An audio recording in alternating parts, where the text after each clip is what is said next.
ನಮಸ್ಕಾರ, ನಾನು ಸುರೇಶ್ ಶೆಟ್ಟಿ. ನೀವು ನೋಡ್ತಾ ಇರೋದು ನಮಸ್ತೆ ಕೋಲಾರ.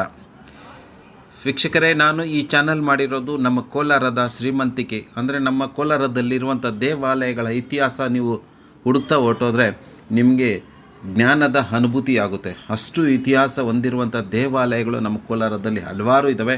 ಅದನ್ನು ಪರಿಚಯ ಮಾಡಿಸುವಂಥ ನನ್ನ ಪ್ರಯತ್ನ ನಿಮಗೆ ಇಷ್ಟ ಆಗಿದ್ದರೆ ಈ ಕೂಡಲೇ ನಮ್ಮ ವಿಡಿಯೋಗೆ ಲೈಕ್ ಕೊಟ್ಟು ಮತ್ತು ನಮ್ಮ ಚಾನಲ್ನ ಸಬ್ಸ್ಕ್ರೈಬ್ ಮಾಡ್ಕೊಳ್ಳಿ.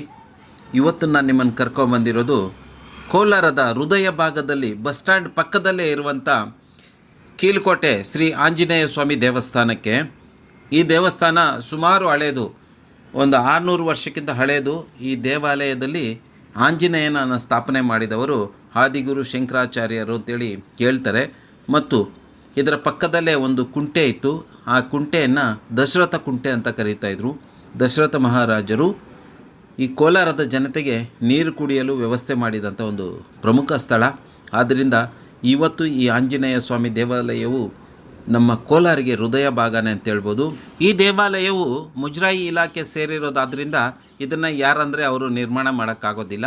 ನಮ್ಮ ಕೋಲಾರದ MLA ಆಗಿರುವಂಥ ಕೊತ್ತೂರು ಮಂಜುನಾಥ್ ಅವರು ಕೆಲವು ವರ್ಷಗಳ ಹಿಂದೆ ಆಶ್ವಾಸನೆ ಕೊಟ್ಟಿದ್ದರು, ಈ ದೇವಾಲಯನ ನಿರ್ಮಾಣ ಮಾಡ್ತೀನಿ, ಇದಕ್ಕೆ ನಾನು ಅಧ್ಯಕ್ಷನಾಗಿದ್ದೀನಿ.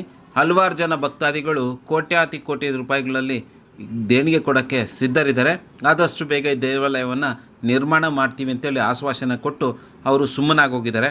ಅಂದರೆ ಅವ್ರಿಗೇನು ಅನಿಸುತ್ತೆ ಅಂದರೆ ಹಿಂದೂಗಳು ತುಂಬ ಮೃದು ಸ್ವಭಾವಿಗಳು, ಅವರೇನು ಜಾಸ್ತಿ ತಲೆ ಕೆಡಿಸ್ಕೊಳೋದಿಲ್ಲ, ನೀವು ದೇವಸ್ಥಾನ ಕಟ್ಟರೆ ಬಿಟ್ಟರೆ ಬಿಡಿ ಅಂತ ಅವ್ರೇನು ತಲೆ ಕೆಡಿಸ್ಕೊಳಲ್ಲ ಅಂಥೇಳಿ ಅವರು ಅಂದ್ಕೊಂಡಿರೋವಂಥದ್ದು. ಮತ್ತು ಆಶ್ವಾಸನೆ ಕೊಟ್ಟು ಅವ್ರು ಹೇಳ್ತಾನೆ ಇರ್ತಾರೆ, ಆಗಾಗ ವೀಡಿಯೋಗಳಲ್ಲಿ ಬಂದು ಹೇಳ್ತಾರೆ, ನಾನು ಇಲ್ಲಿ ಕಟ್ಟಿಸ್ತೀನಿ, ಬೇಗ ನಿರ್ಮಾಣ ಮಾಡ್ತೀನಿ ಅಂತ ಹೇಳ್ತಾನೆ ಇದ್ದಾರೆ. ಆದರೂ ಇನ್ನೂ ನಿರ್ಮಾಣ ಆಗಿಲ್ಲ. ಆದ್ದರಿಂದ ಒಂದು ವೇಳೆ ಕೊತ್ತೂರು ಮಂಜುನಾಥ್ ಅವರು ಯೋಚನೆ ಮಾಡ್ತಾಯಿದ್ದಾರೆ, ನಮ್ಮ ಜನಗಳಿದ್ದಾರಲ್ಲ, ನಮ್ಮ ಹಿಂದೂ ಜನಗಳಿದ್ದಾರಲ್ಲ, ಇವ್ರಿಗೆ ಮರ್ತೋಗೋಂಥ ಜಾಸ್ತಿ ಅಭ್ಯಾಸ, ಎಲ್ಲವನ್ನು ಮರ್ತೋಗ್ಬಿಡ್ತಾರೆ ಬೇಗ. ಆದ್ದರಿಂದ ಇವಾಗೆ ದೇವಾಲಯನ ನಿರ್ಮಾಣ ಮಾಡಿಕೊಟ್ಬಿಟ್ರೆ ಎಲೆಕ್ಷನ್ ಬರುತ್ತಲ್ಲ ಆ ಟೈಮ್ಗೆ ಮರ್ತೋಗ್ಬಿಡ್ತಾರೆ, ಎಲೆಕ್ಷನ್ ಓಟ್ ಹಾಕೋದಿಲ್ಲ. ಆದ್ದರಿಂದ ಇವಾಗ ದೇವಾಲಯ ಕಟ್ಟೋದು ಬೇಡ, ಇನ್ನೇನು ಎಲೆಕ್ಷನ್ ಹತ್ರ ಬರ್ತಾಯಿದೆ ಆ ಟೈಮಲ್ಲಿ ನಿರ್ಮಾಣ ಮಾಡೋಣ ಅಂತ ಯೋಚನೆ ಮಾಡ್ತಾ ಇರ್ಬೋದು, ಏನೋ ಉದ್ದೇಶ ಅವರು ಇರ್ಬೋದು. ಒಂದು ಮಾತನ್ನು ನಮ್ಮ ತಲೆ ಒಳಗೆ ನಮ್ಮ ಹಿರಿಯರು, ನಮ್ಮ ಗ್ರಂಥಗಳು ನಮಗೆ ಹೇಳಿ ನಮ್ಮ ತಲೆ ಒಳಗೆ ತುಂಬಿಸ್ಬಿಟ್ಟಿದ್ದಾರೆ. ಅದೇನೆಂದರೆ ಒಬ್ಬನು ಬರ್ತಾನೆ ಅವನು ಮಾಡ್ತಾನೆ ಅಂತ. ಅಂದರೆ ಕಲಿಯುಗದಲ್ಲಿ ಕಲ್ಕಿ ಬರ್ತಾನೆ, ಅವನು ಧರ್ಮಸ್ಥಾಪನೆ ಮಾಡ್ತಾನೆ ಅಂತೇಳಿ ನಮ್ಮ ತಲೆಯಲ್ಲಿ ತುಂಬಿಸಿರೋದು. ಮತ್ತು ನಮಗೆ ನಾವು ಒಂದು ಎಲೆಕ್ಷನ್ ಓಟ್ ಹಾಕಬೇಕು ಅಂದ್ರೂ ಯಾರೋ ಒಬ್ಬನ ವ್ಯಕ್ತಿನ ನೋಡ್ರೆ ಅವ್ನು ಲೀಡ್ರ್ ಮಾಡಿ ನಾವು ಅವ್ನು ಓಟ್ ಹಾಕ್ತೀವಿ. ಅಂದರೆ ನಮ್ಮ ಒಬ್ಬ ಲೀಡ್ರನ್ನ ನಮ್ಮ ತಲೆ ಒಳಗೆ ನಾವು ಇಟ್ಕೊಂಡಿರೋವಂಥದ್ದು. ಈ ಗುಲಾಮ್ಗಿರಿಯಿಂದ ನಾವು ಆಚೆ ಬಂದರೆ ಏನಾದರೂ ಒಂದು ಮಾಡೋಕ್ಕೆ ಸಾಧ್ಯ. ನಮ್ಮ ಪ್ರತಿಯೊಂದು ನಮ್ಮ ಯೋಚನೆಗಳು ಒಬ್ಬ ಲೀಡ್ರನ್ನ ಬಗ್ಗೆ ಯೋಚನೆ ಮಾಡ್ತಾಯಿರ್ತೇವೆ. ಅವನು ಬರ್ತಾನೆ, ನಾವು ಅವನು ಸಪೋರ್ಟ್ ಮಾಡ್ತೀವಿ, ಅವ್ನು ನಿಂತ್ಕೊಂಡ್ರೆ ನಾವು ಅವನ ಹಿಂದೆ ಇದ್ದೀವಿ, ಅವನಿಂದ ನಾವು ಇದು ಸಾಧಿಸ್ತೀವಿ ಅನ್ನೋದು ಒಂದು ಮನೋಭಾವನೆ ಇದೆಯಲ್ಲ, ಇದರಿಂದ ನಾವು ಆಚೆ ಬರಬೇಕು. ಕೆಲವರು ಯುವಕರು ಈ ರೀತಿಯಾಗಿ ಸ್ವಲ್ಪ ಯೋಚನೆ ಮಾಡೋದನ್ನು ಈ ಕಾಲದಲ್ಲಿ ಪ್ರಾರಂಭ ಮಾಡಿದ್ದಾರೆ. ಸೊ ಎಲ್ಲರೂ ಇದೇ ರೀತಿಯಾಗಿ ಯೋಚನೆ ಮಾಡಬೇಕು. ನಾವು ನಮ್ಮ ಕೈಲಾಗಿದ್ದದನ್ನು ಮಾಡಲೇಬೇಕು ಅಂತ ಸಂಕಲ್ಪ ತೊಟ್ಟಿದ್ರೆ ಮಾಡ್ಬೋದು. ಈಗ ಇಲ್ಲಿ ಸುದ್ದಿಗೋಷ್ಠಿ ನಡೀತಾ ಇದೆ, ಬನ್ನಿ ಕೇಳ್ಕೊಂಬರೋಣ.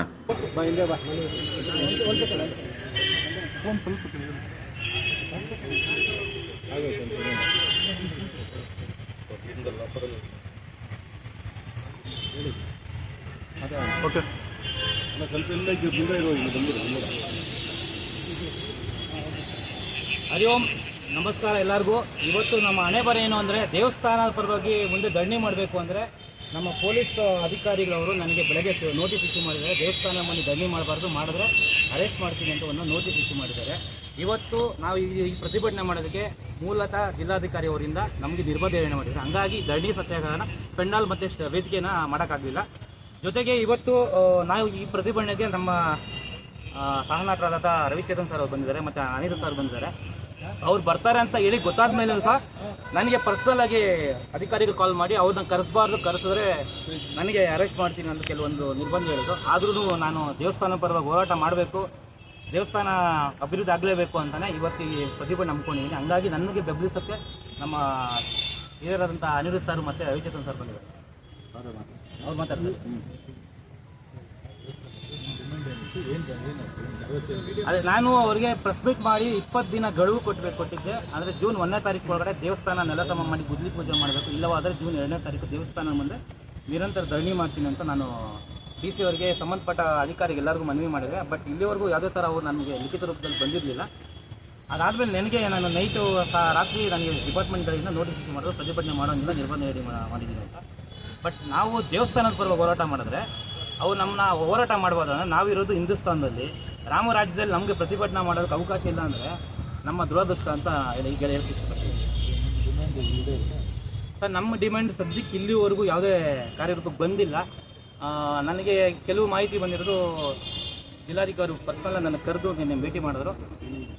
ಕೆಲವು ದಿನದಲ್ಲಿ ಮುಗಿಸ್ಕೊಡ್ತೀನಿ ಅಂತ ಹೇಳಿದ್ರು. ಇಲ್ಲ ಸರ್, ನಾನು ನಾಳೆ ಬೆಳಗ್ಗೆ ಹೋರಾಟ ಮಾಡೇ ಮಾಡ್ತೀನಿ, ನನ್ನ ಡಿಮ್ಯಾಂಡ್ಸ್ ನೀವು ಮಾಡಿಕೊಡ್ಲಿಲ್ಲ, ಹಂಗಾಗಿ ದೇವಸ್ಥಾನ ಕೆಳಗೆ ವಿಜಿಬಲ್ ಮಾಡಿ ಅಂತ ನಾನು ಜಿಲ್ಲಾಧಿಕಾರಿ ಮನವಿ ಮಾಡಿದ್ರೆ ಅವರು ಇಲ್ಲ, ನಾನು ಮೀಟಿಂಗ್ ಮಾಡ್ತಾ ಇದ್ದೀನಿ, ಕೆಲವೇ ದಿನದಲ್ಲಿ ಅದನ್ನು ಡಿಸ್ಕಸ್ ಮಾಡ್ತೀನಿ ಅಂತ ಹೇಳಿದ್ರು. ಬಟ್ ನಾನು ಆಗಲ್ಲ ಅಂತ ಎದ್ದು ಬಂದಿದ್ದೀನಿ ಸರ್. ಅದೇ ಈಗ ನಾನು ಪ್ರತಿಭಟನೆ ಮಾಡಿ ನಾನು ಈ ನೋಟಿಸ್ ತೊಗೊಂಡು ಕೋರ್ಟ್ ಮುಖಾಂತರ ನಾನು ಪರ್ಮಿಷನ್ ತೊಗೊಂಡು ಬರಬೇಕು ಅಂತ ನಿರ್ಧಾರ ಮಾಡಿದ್ದೀನಿ. ಅದಕ್ಕೆ ಸಂಬಂಧಪಟ್ಟ ಅಧಿಕಾರಿಗಳು ಅವ್ರು ಕೊಟ್ಟಿರೋದು bus stand KSRT bus stand ಹತ್ರ ಸಾರ್ವಜನಿಕರಿಗೆ ತೊಂದರೆ ಆಗುತ್ತೆ, ಜನ ಸೇರ್ತಾರೆ, ಮತ್ತು ಸೆಲೆಬ್ರಿಟೀಸ್ ಬರ್ತಾರೆ, ಜನ ಸೇರಿದ್ರೆ ಕಾಲು ತುಳಿತ ಆಗುತ್ತೆ ಅಂತ ಹೇಳ್ತಾರೆ. ಒಬ್ಬ ಪ್ರಜಾಪ್ರಭುತ್ವದಲ್ಲಿ ಪೊಲೀಸ್ ಇಲಾಖೆಯವರು ನಮಗೆ ಬೆಂಬಲ ಕೊಡಬೇಕು, ನಮಗೆ ರಕ್ಷಣೆ ಕೊಟ್ಟು ಇಲ್ಲಿ ಬಂದಿರೋ ಯಾರೇ ಆಗಿನ ಶಂಕರಾಚಾರ್ಯರು ಈಗಿನ ಈ ಒಂದು ದುಸ್ಥಿತಿ ನೋಡಿದ್ರೆ ತುಂಬ ಬೇಜಾರಾಗುತ್ತೆ. ಸದರೀಶ್ ಅವರು ತುಂಬ ಹೋರಾಡ್ತಾ ಇದ್ದಾರೆ. ಕಳೆದ ಒಂದು ತಿಂಗಳಿಂದ ಅವರು ಪ್ರಯತ್ನ ಪಡ್ತಾ ಇದ್ದಾರೆ, ಅಧಿಕಾರಿಗಳಲ್ಲಿ ಮನವಿ ಸಲ್ಲಿಸ್ತಾ ಇದ್ದಾರೆ. ಇದು ಪ್ರತಿಭಟನೆ ಕೂಡ ನಾವು ತುಂಬ ಪ್ರೀತಿಯಿಂದ ಮಾಡ್ತಾ ಇದ್ದೀವಿ. ಇದನ್ನು ಯಾರಿಗೂ ಕೂಡ ನಾವು ತೊಂದರೆ ಆಗಬೇಕು ಅನ್ನೋ ದೃಷ್ಟಿಯಲ್ಲಿ ಮಾಡ್ತಾ ಇಲ್ಲ, ಉಗ್ರ ಪ್ರತಿಭಟನೆ ಮಾಡ್ತಾ ಇಲ್ಲ.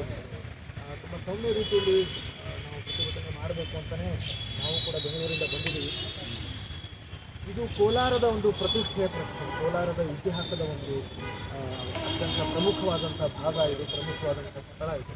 ಹಾಗಾಗಿ ಪ್ರತಿಯೊಬ್ಬರು ಅಧಿಕಾರಿಗಳು, ಪೊಲೀಸ್ ಅಧಿಕಾರಿಗಳು, ಪ್ರತಿಯೊಬ್ಬರು ನಮ್ಮ ನಾಗರಿಕರು, ಕೋಲಾರದ ನಾಗರಿಕರು, ಸರ್ವೇ ಸಾಮಾನ್ಯ ಜನರು ಎಲ್ಲರೂ ಸೇರಿಕೊಂಡು ಇಲ್ಲಿ ದೇವಸ್ಥಾನ ಏನಿತ್ತು ಮೊದಲು ಏನಿತ್ತು ಅದೇ ರೀತಿಯಲ್ಲಿ ಒಂದು ಅತ್ಯದ್ಭುತವಾದಂಥ ದೇವಸ್ಥಾನ ಕಟ್ಟಬೇಕು. ಅದಕ್ಕೋಸ್ಕರ ಎಲ್ಲರೂ ಸೇರಿ ಪ್ರಯತ್ನ ಪಡಬೇಕು. ಆ ಭಗವಂತ, ಆ ಆಂಜನೇಯ ಒಂದು ಕೃಪೆಗೆ ನಾವೆಲ್ಲರೂ ಪಾಲಾಗಬೇಕು ಅಂತ ನಾನು ಆಶಿಸ್ತೀನಿ. ಆ ದೇವರಲ್ಲಿ ಪ್ರಾರ್ಥಿಸ್ತೀನಿ.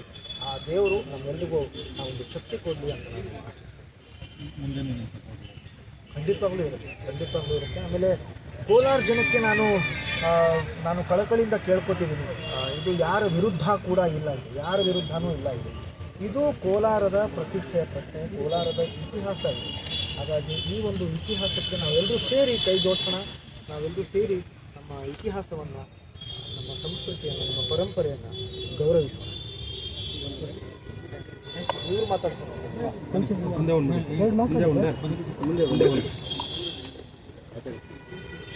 ಈಗ ಆಲ್ರೆಡಿ ಸರ್ ಹೇಳಿದ್ದಾರೆ, ಜಗದೀಶ್ ಅವರು ಹೇಳಿದ್ದಾರೆ, ಕಾನೂನು ಪ್ರಕಾರ ಏನು ಮಾಡಬೇಕು ಅಂತ ಹೇಳಿದ್ದಾರೆ. ಎಲ್ಲರೂ ಅವ್ರನ್ನ ಕೈ ಜೋಡಿಸ್ತಾ ಇದ್ದೀವಿ. ನಾನು ಕೋಲಾರ ಜನತೆಗೆ ರಿಕ್ವೆಸ್ಟ್ ಮಾಡ್ತೀನಿ, ಯಾಕಂದರೆ ನಾವು ಬೆಂಗಳೂರಿಂದ ಬಂದು ಇಲ್ಲಿ ಸಪೋರ್ಟ್ ಮಾಡೋಕ್ಕೆ ಬಂದಿದ್ದೀವಿ. ತಾವುಗಳು ಇಲ್ಲೇ ಇದ್ದೀರಿ, ತಾವುಗಳಿಗೂ ಅತಿ ಹೆಚ್ಚಿನ ಸಂಖ್ಯೆಯಲ್ಲಿ ಬಂದು ಸತೀಶ್ ಶೆಟ್ಟಿ ಅವರಿಗೆ ಸಪೋರ್ಟ್ ಮಾಡಬೇಕು.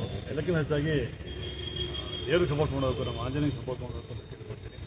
ಸೊ ಈ ಹೋರಾಟ ನಿರಂತರ ಇರುತ್ತೆ. ನಾನು ಅದೇ ಸತೀಶ್ ಶೆಟ್ಟಿಗೆ ಹೇಳಿದೆ, DK ಶಿವಕುಮಾರ್ ಅವ್ರಿಗೆ ಪರಿಚಯ ಇದೆ, ಅವ್ರ ಹತ್ರ ನಾವೊಂದು ಮನವಿ ಕೊಡೋಕ್ಕೆ ಸದ್ಯದಲ್ಲೇ ಹೋಗ್ತೀವಿ. ಎಲ್ಲರೂ ಸೇರಿಕೊಂಡು ಈ ಒಂದು ದೇವಸ್ಥಾನನ ಅಭಿವೃದ್ಧಿ ಮಾಡೋಣ. ದಯವಿಟ್ಟು ಎಲ್ಲರೂ ಕೈ ಜೋಡಿಸಿ.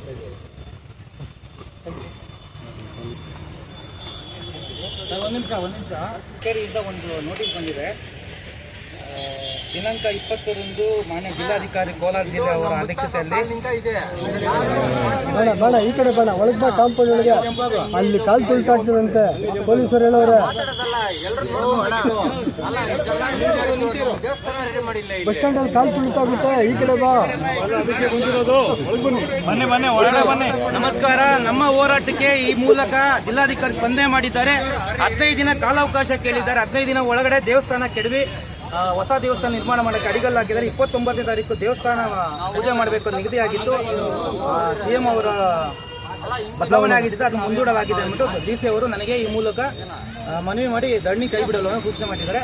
ನಮ್ಮ ಹೋರಾಟಕ್ಕೆ ಅವರು 15 ದಿನ ಗಡುವು ಕೇಳಿದ್ದಾರೆ ಜಿಲ್ಲಾಧಿಕಾರಿ ಅವರು. ಅವರ ಮಾತಿಗೆ ನಾವು ಸ್ಪಂದಿಸಿ ಈ ಧರಣಿನ ಕೈ ಬಿಡ್ತಾ ಇಲ್ಲ, ಮುಂದೂಡ್ತಾ ಇದ್ರಿ. 15 ದಿನ ಆದ್ಮೇಲೂ ಏನಾದ್ರು ದೇವಸ್ಥಾನ ಡೆವಲಪ್ಮೆಂಟ್ ಆಗಿಲ್ಲ ಅಂದ್ರೆ ಖಂಡಿತವಾಗೂ 15 ದಿನ ಆದ್ಮೇಲೆ ದೇವಸ್ಥಾನ ಮುಂದೆ ನಿರಂತರ ಧರಣಿ ಮಾಡ್ತೀನಿ ಅಂತ ಜಿಲ್ಲಾಡಳಿತವಾಗಿ ಮಾನ್ಯ MLA ಅವ್ರಿಗೂ ಈ ಮೂಲಕ ಮನವಿ ಮಾಡ್ತಾ ಇದ್ರಿ.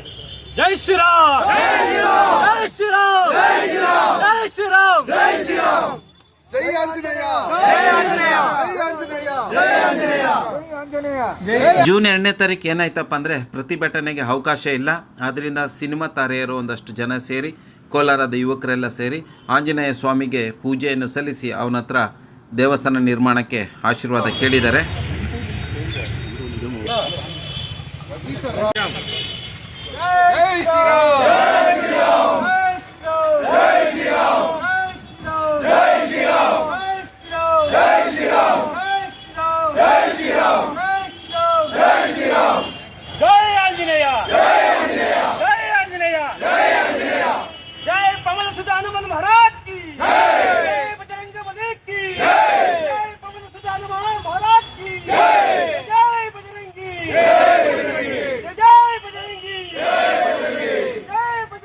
ಜೈ